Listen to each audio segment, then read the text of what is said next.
ہے کہ ہم اپنے آپ کو کئی مقامات پر بڑا سمجھتے ہیں اور کسی دوسرے سے مشورہ نہیں کرتے، چاہے وہ ہم سے چھوٹا ہو یا بڑا ہو۔ اب ہم جس جگہ جا رہے ہیں غزوہ خندق، یعنی خندق کی جو جنگ ہوئی تھی اس جگہ پر، یہ خندق جو ہے یہ ٹیکنیک اس جنگ میں پہلی بار استعمال کی گئی اور نبی کریم صلی اللہ علیہ وسلم نے صحابہ کرام سے مشورہ کیا۔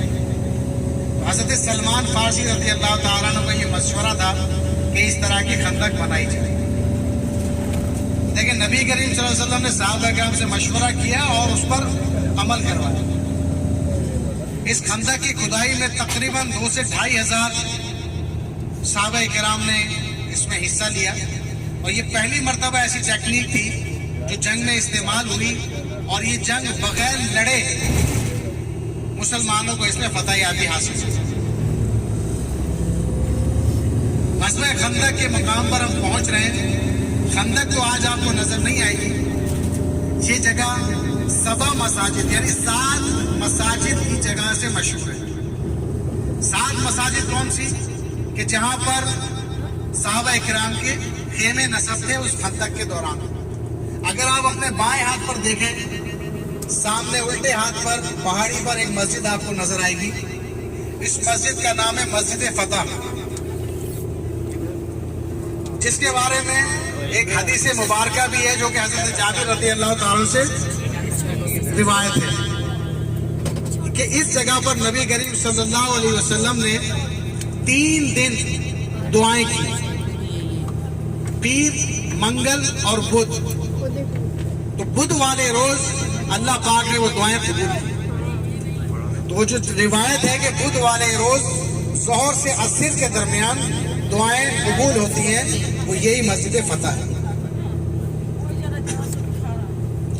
اس کے نیچے مسجد عمر ہے اور سیدھے ہاتھ پر دیکھیں گے تو مسجد علی اور مسجد فاطمہ، یہ 2 مساجد ادھر ہیں۔ اور سامنے جو آپ کو بڑی سی مسجد نظر آ رہی ہے، اس جگہ پر 3 مساجد ہوتی تھی جن کو یکجا کر دیا، یعنی کہ ان تینوں کو شہید کر کے ایک بڑی مسجد بنا دی جامع خندق کے نام سے۔ تو اس طرح یہ 7 مساجد کی جگہ اب یہ 5 مساجد ہو گئی۔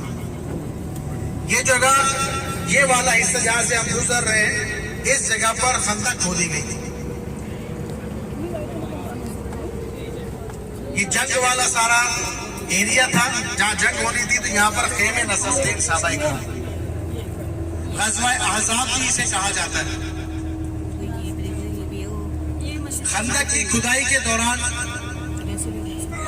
خندق میں ایک بڑی چٹان نمودار ہوئی جو صحابہ کرام توڑتے تھے لیکن ٹوٹ نہیں پا رہی تھی۔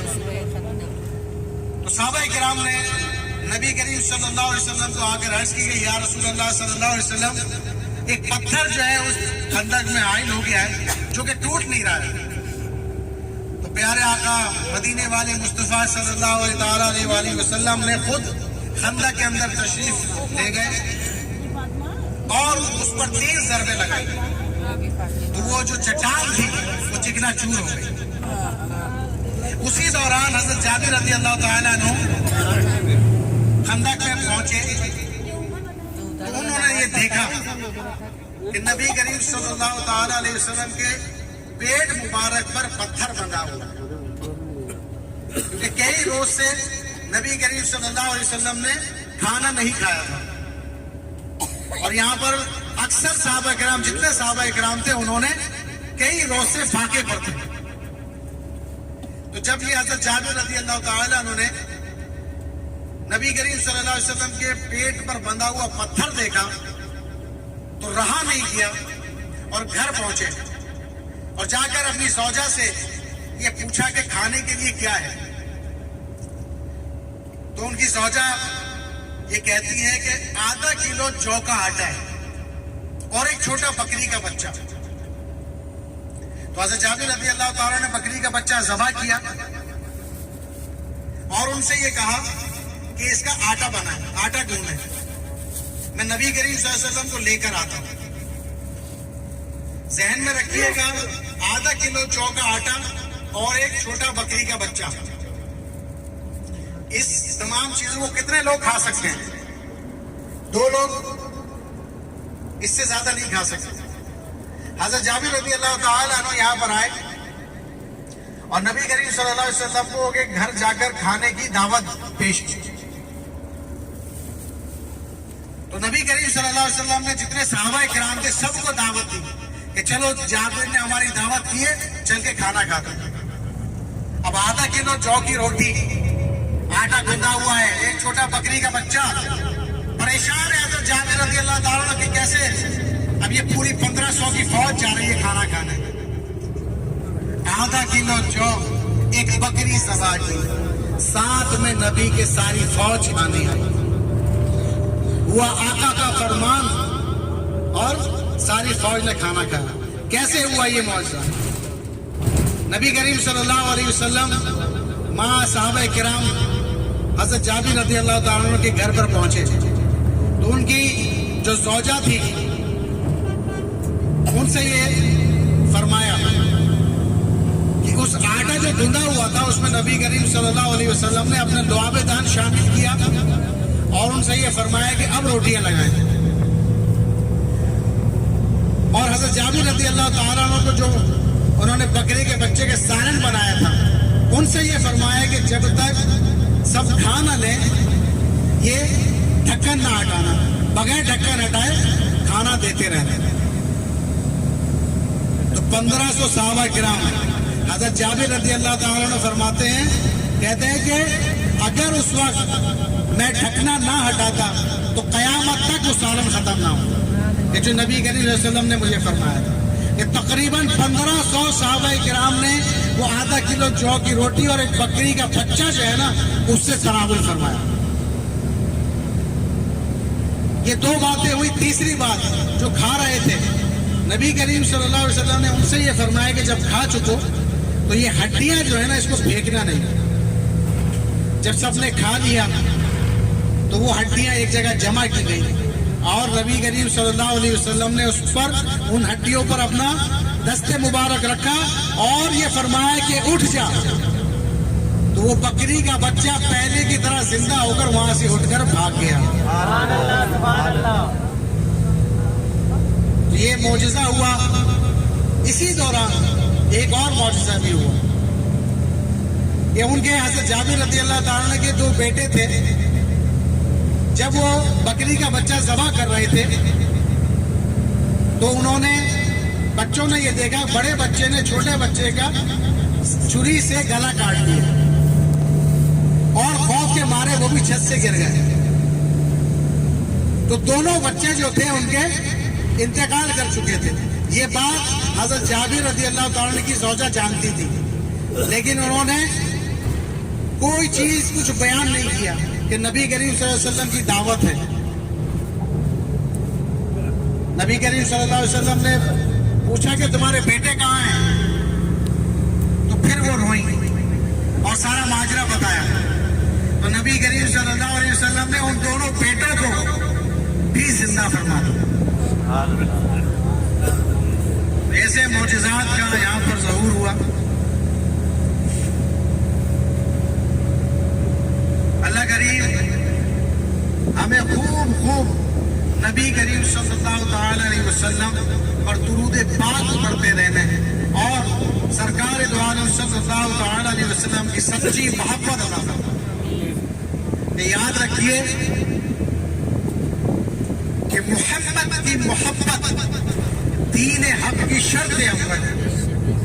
اگر اسی میں ہو خامی تو سب کچھ نہ ہو.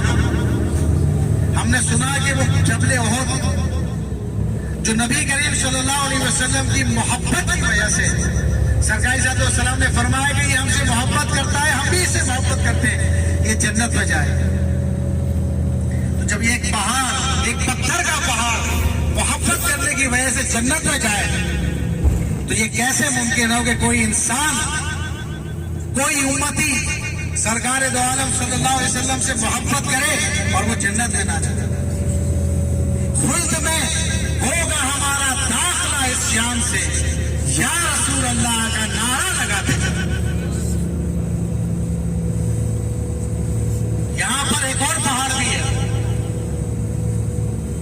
وہ کل جب ہم بدر جائیں گے نا تو اس راستے میں آتا ہے, جس کے متعلق ہے کہ وہ پہاڑ دیکھنے میں ہی کالا سیاہ جلا بنا ہے. اس نے کفاروں کو پناہ دی تھی, اور اس کے متعلق بھی ہے کہ یہ ہم سے بغض رکھتا ہے. یہ پہاڑ بغض رکھتا ہے, وہ دنیا میں ہی جلا بنا ہے, تو وہ پہاڑ تو ناری ہوا, تو وہ کل راستے میں دکھائیں گے. تو کل انشاءاللہ بدر کے لیے گاڑی جائے گی. کل بھی کئی لوگ تیار ہوئے ہیں, تو آپ بھی اگر جانا چاہیں, کون کون جانا چاہے گا؟ یقیناً سب کی تمنا ہوگی, کیونکہ وہاں پر ہے کیا بدر میں؟ بدر میں اسلام کی پہلی جنگ ہوئی, جو کہ کفار اور مسلمین کے درمیان یہ واضح فرق تھا کہ وہاں پر 313 مسلمان تھے اور ہزاروں کا لشکر تھا کفار کا. اللہ پاک نے فرشتوں کے ذریعے مسلمانوں کی مدد کی, اور وہ فرشتے جس پہاڑ پر نازل ہوئے, پتھر کا وہ پہاڑ ایک ریت کا پہاڑ بنے. اور اتنے سال گزرنے کے بعد آپ دیکھیں گے کہ اس پہاڑ کا جو ریت ہے 1442 سال گزر گئے, آج بھی وہ پہاڑ اپنی جگہ پر موجود ہے. کتنی بارشیں ہوئی ہوں گی لیکن وہ ریت بہہ کے نہیں جاتی, نہ وہ آپ کے جسم پر چپکے گی نہ کپڑوں میں چپکے گی. ایسا وہ پہاڑ ہے. تو ایسا پہاڑ کون نہیں دیکھنا چاہے گا؟ یہ انڈیا سے ڈائریکٹ آ کے آپ یہ پہاڑ نہیں دیکھ سکتے. یہاں سے تقریباً 200 کلومیٹر یہ پہاڑ انشاءاللہ آپ کو کل دیکھنے کو ملے گا. پھر وہ جگہ جہاں پر جنگ ہوئی, شہداء کے مزارات ہیں, اور راستے میں بئر روحا آتا ہے اور بئر شفا. بئر روحا جس کا پانی نبی کریم صلی اللہ علیہ وسلم نے خود نوش فرمایا, اور خصوصاً گردوں کے امراض کے لیے, کڈنی کے مریضوں کے لیے بہت ہی زیادہ فائدے مند. اور بئر شفا جس میں نبی کریم صلی اللہ علیہ وسلم نے کھلی فرمائی, تو اس کا پانی میٹھا ہو گیا. آپ وہاں سے چاہیں تو وہ پانی بھی بھر سکتے ہیں. تو آج لازمی جو جانا چاہتے ہیں 30 ریال کے حساب سے جو ہے وہ انس بھائی کو جمع کرا دیں, کیونکہ کئی لوگوں نے جمع کرا دی ہے. اگر آپ نے جانا ہے تو آج شام تک اس کو فائنل کرتے ہیں تاکہ آپ کی سیٹ رکھ لی جائے. اگر آپ تاخیر سے بتائیں گے تو پھر سیٹ مشکل ہو جائے گی. ایسے موقع بار بار نہیں آیا کرتے, تو چند ریال کی خاطر ایسے موقعوں سے فائدہ اٹھائیے. اب ہم ایک جگہ پہنچ گئے کھجور کے باغ میں. یہاں پر کھجوریں دستیاب ہیں. جنہوں نے کھجوریں نہیں لی ہیں اور خریدنا چاہتے ہیں تو یہاں سے دیکھ لیجئے, اور خریدے بھی چاہیں تو خرید سکتے ہیں. یہاں سے اپنی پسند سے آپ بات کریں اور بارگیننگ کریں. اپنی مرضی سے یہ ہم آپ کی سہولت کے لیے یہاں پر لے آئے ہیں, تو یہاں سے آپ جو بھی چاہیں خرید سکتے ہیں. آ جائیے.